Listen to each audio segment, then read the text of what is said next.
Hi guys, welcome back to AIC. Maybe some of you know that I have been in isolation for the past 2 weeks because I had tested positive for COVID-19. In this video, I just want to talk about my journey going through the entire process, but also just what I've actually learned from it and how it actually happened. So for me personally, I just started having a flu. Well, it was sort of just like a congested nose. I didn't cough or anything. I was just having a congested nose because I started sneezing, and at the time I thought that maybe I'd gone camping the weekend before, so maybe it's just the smoke, the fire, and the cold of being outside.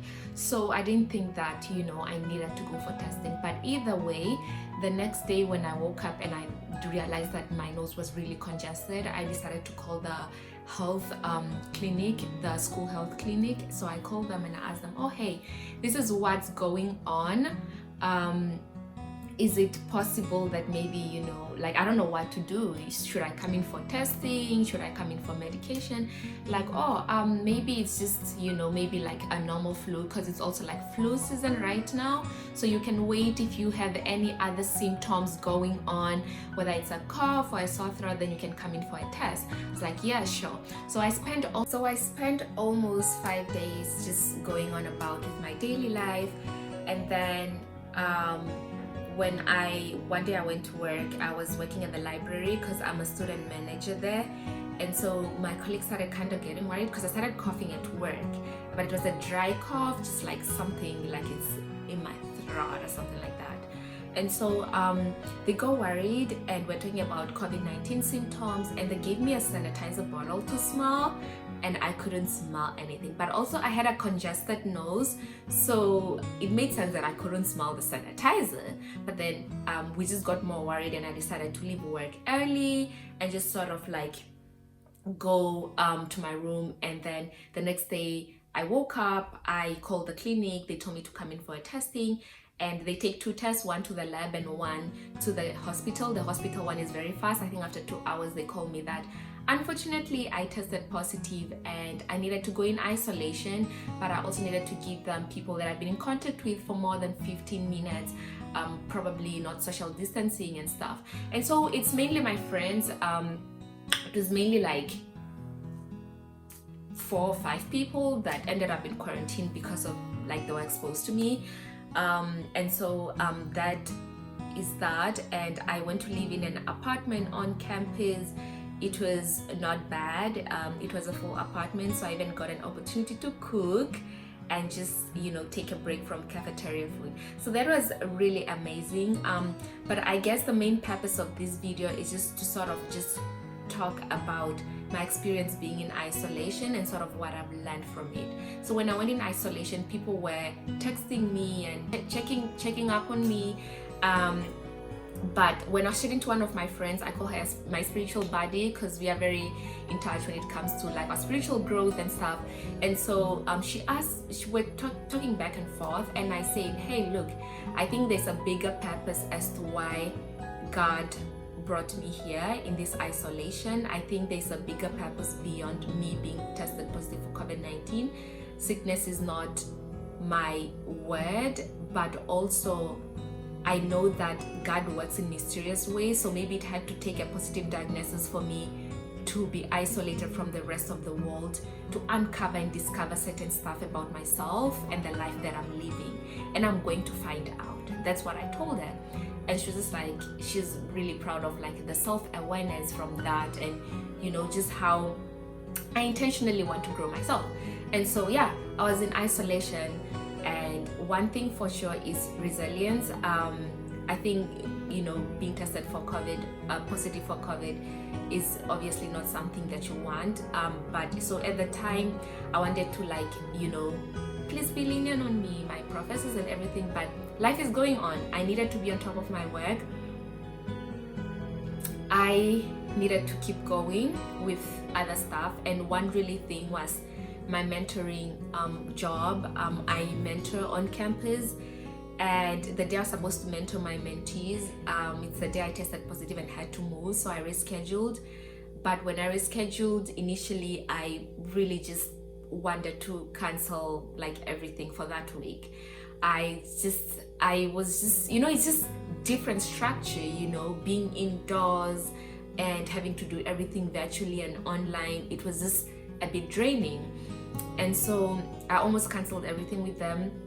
But I came to this realization that these people look up to me, and as a leader is how you adaptively work no matter the circumstance and the situation that you are in.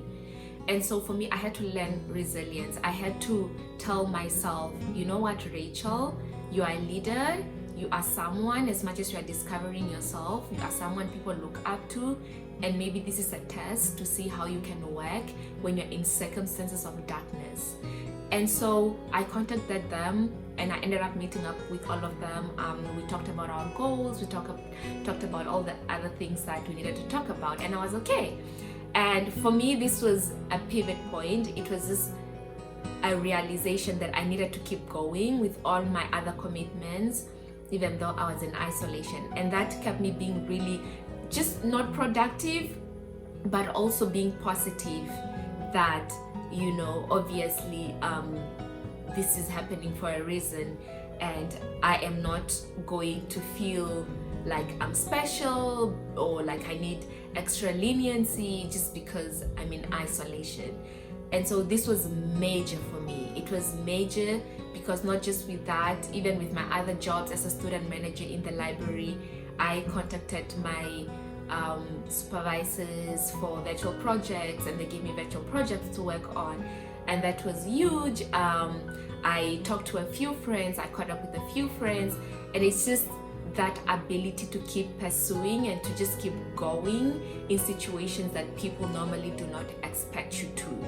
So for me, that was something that I've learned, and I continue to adapt in my everyday life. Even right now, being back in my dorm, that's something I continue to keep discovering about myself, and to not let all the circumstances and darkness actually get in my way of what I want.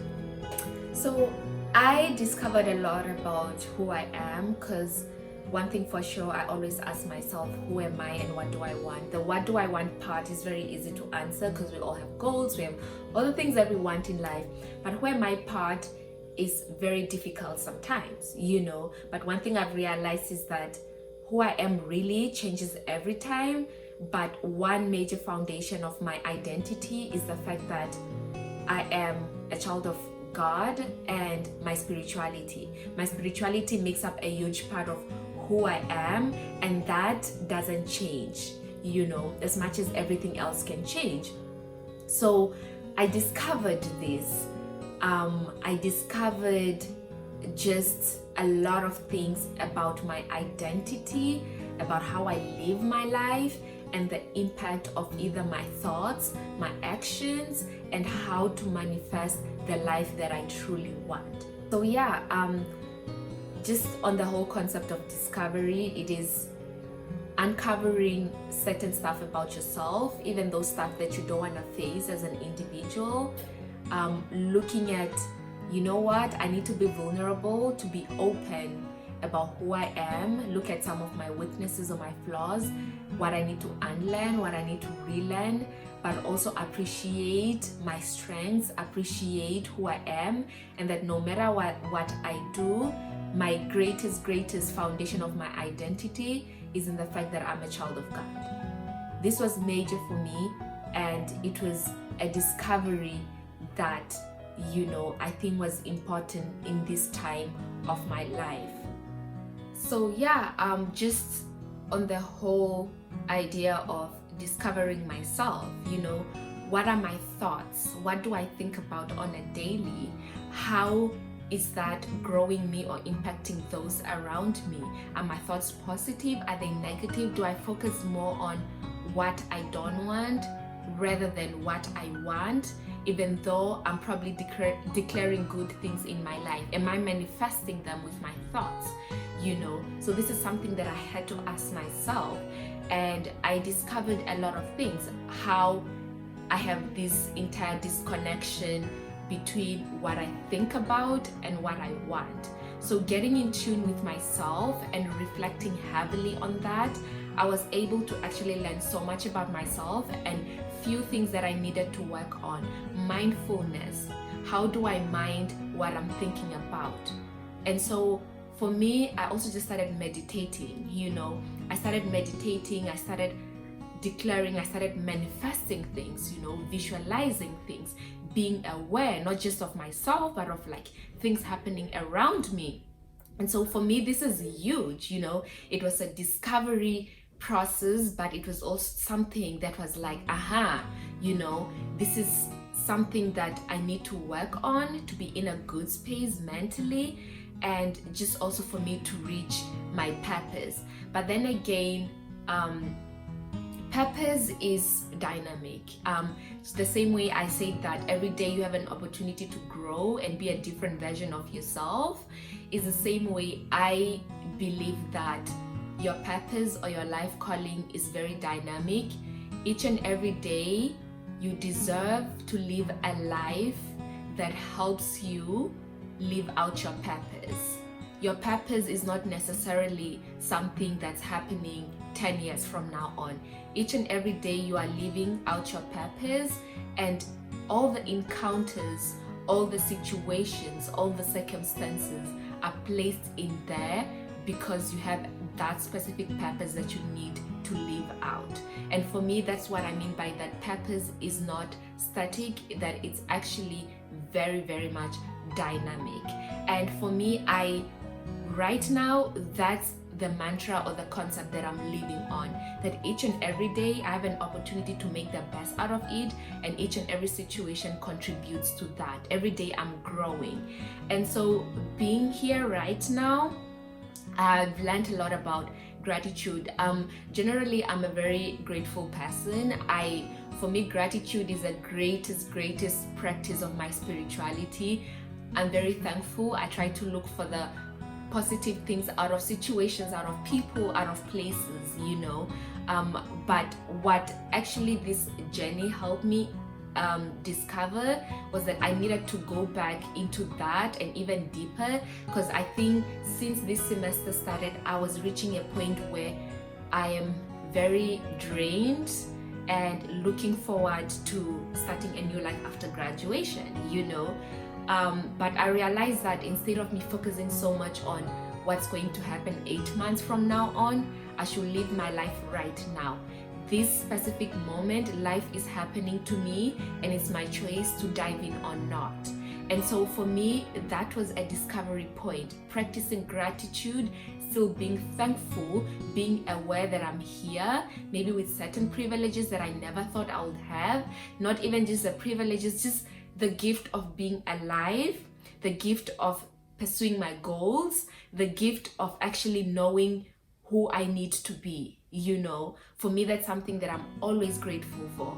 So I guess I just got a really broader perspective on gratitude and how I can dig deeper into actually practicing gratitude in my daily life. So yeah, that was a major pivot point for me, and I am just grateful that I got an opportunity to be isolated from the rest of the world to discover that, not just about myself, but also just how I go out there into the world, how I talk to people, how I communicate to people, how I build my relationships, and what I focus on.